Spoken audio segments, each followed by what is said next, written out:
तो मेरे भाई जैसा आप सभी पता है कि इस टाइम इंडिया डिजिटल इंडिया हो रहा है तेजी से। तो इस केस में क्या हो रहा है कि कोई भी ज़्यादा जल्दी कैश लेकर नहीं चल रहा है। जो भी मतलब ऑनलाइन जिसको भी पेमेंट कर रहा है ऑनलाइन करता है, और जिसको भी रिसीव करना तो ऑनलाइन पेमेंट रिसीव कर लेता है। तो इस केस में बहुत कम लोग मतलब कैश लेकर चलते हैं। आप देखो डिजिटल इंडिया हो रहा है तो बहुत ज़्यादा अच्छी बात है कि इंडिया डिजिटल इंडिया हो रहा है। कोई कैश वगैरह की अब कोई दिक्कत नहीं हो रही, ठीक है। अब ऑनलाइन पेमेंट वगैरह हो जा रहा है कहीं भी।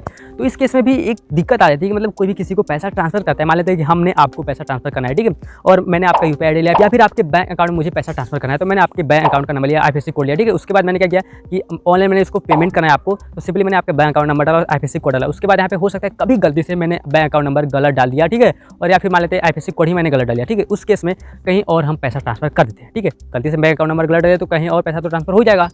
अब उसके बाद आप लोग सोचोगे आपने कहीं और पैसा गलत ट्रांसफर कर दिया ऑनलाइन, तो आप लोग का पैसा मिल सकता है या फिर नहीं। मतलब आपने गलती से कहीं पैसा तो ट्रांसफर कर दिया है, इसमें आप ही गलती है और किसी की है नहीं। अगर जिसके भी अकाउंट में पैसा गया तो उसकी तो गलती है नहीं, उसके तो भाग खुल गया नहीं कि उसके अकाउंट में पैसा आ गया कहीं से भी।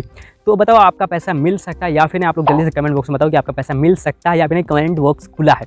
अब मैं आपको बताता हूँ कि आपका पैसा मिल सकता है या फिर नहीं। तो देखो इसमें 50-50 का चांस होता है कि आपने कहीं और मतलब ऑनलाइन किसी गलत अकाउंट में पैसा ट्रांसफर कर दिया तो आपका पैसा मिल सकता है या फिर नहीं। अब देखो इस केस में आपको क्या करना होता है कि आपने किसी के अकाउंट में गलती से पैसा ट्रांसफर कर दिया, तो आप तुरंत से टोल फ्री नंबर पे कॉल करोगे अपने मतलब जो भी आपका बैंक अकाउंट है, मान लेते हैं एसबीआई या फिर आपने बैंक ऑफ बड़ौदा या फिर एचडीएफसी, जो भी आपका बैंक अकाउंट है, ठीक है। आप ध्यान देना इस बात को। तो आप लोग क्या करोगे, सिंपल से उसके टोल फ्री नंबर पे कॉल करोगे और उनसे बात करोगे। अगर वहाँ पे बात नहीं बनती तो सिंपली आप लोग अपने नज़दीकी जो कि आपके नज़दीकी जो आपका होम ब्रांच होता है वहाँ पे आपको जाना होता है। और वहाँ पे आपको जाने के बाद क्या करना है, सिंपली आपको बैंक मैनेजर जो होता है आपके मतलब होम ब्रांच के, वहाँ से उनसे आपको मतलब मिलना होता है। आप लोग उनको या फिर ईमेल कर सकते हो या फिर आप उनको जो है कि आप लोग उनको एप्लीकेशन दे सकते हो या फिर आप चाहो तो मैसेज भी कर सकते हो। और वहाँ पे एक ट्रांजैक्शन आईडी आपको देखने को मिलता है जब आप किसी को पेमेंट करते हो। तो आपने देखा होगा एक आपको ट्रांजैक्शन आईडी देखने को मिलता है, तो आपको वो ट्रांजैक्शन आईडी देना होता है जिससे कि पता लगा जा सके कि आपने कितना पैसा ट्रांसफर किया और किस अकाउंट में पैसा ट्रांसफर किया है। ये सभी चीज़ें दे चुके हो। उसके बाद क्या होता है कि बैंक मैनेजर जो होता है मतलब अब आगे बैंक मैनेजर का एक काम होगा कि आपने मतलब पूरा अपने एप्लीकेशन वगैरह दे दी कि आपने गलती से किसी को पैसा ट्रांसफर कर दिया। अब उसके बाद बैंक मैनेजर जो है जिसके भी अकाउंट में गलती से पैसा गया उनसे वो मतलब उस ब्रांच के बैंक मैनेजर से वो कॉन्टैक्ट करेगा। उसके बाद वो बैंक मैनेजर उससे मतलब उस अकाउंट के होल्डर से कॉन्टैक्ट करेगा।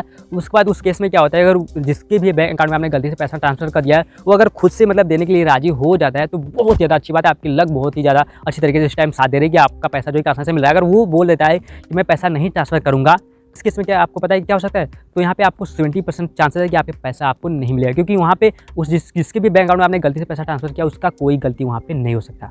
नहीं हो सकता क्या, उसका गलती कोई है नहीं, क्योंकि आपने खुद से मतलब बैंक अकाउंट नंबर डाला है, यहाँ से आपने खुद से पेमेंट वगैरह किया है। तो इस केस में आप लोग ये मान सकते हो कि आपका पैसा लगभग ना ही मिले। तो इसमें आप लोग क्या करते हो, मतलब काफ़ी ज़्यादा लगभग 2 महीने 3 महीने लग जाते हैं, जिसमें आप लोग क्या करते हो उसमें मतलब बार बार एप्लीकेशन वगैरह चलता रहता है। तो शायद उसमें आपका पैसा मिल जाए, हो सकता है, बट अगर वो मतलब राजी नहीं है तो आप उससे पैसा नहीं ले सकते। इस बात का आप लोग ध्यान रखना। आप लोग काफ़ी यूट्यूब पे वीडियो वगैरह देखो जिसमें आपको बताते हैं कि आप लोग पैसा ले सकते हो, बट ऐसा कुछ नहीं। अगर वो मतलब जिसके भी बैंक अकाउंट में आपने गलती से पैसा ट्रांसफर किया वो अगर राजी नहीं हो रहा तो उससे आप पैसा ले सकते हैं, क्योंकि उसमें उसकी गलती नहीं है। वीडियो अच्छा लगा तो वीडियो को लाइक करना, चाहूँगा सब्सक्राइब करना, बेल आइकन करना प्रेस ऐसे इंटरेस्टेड वीडियो के लिए।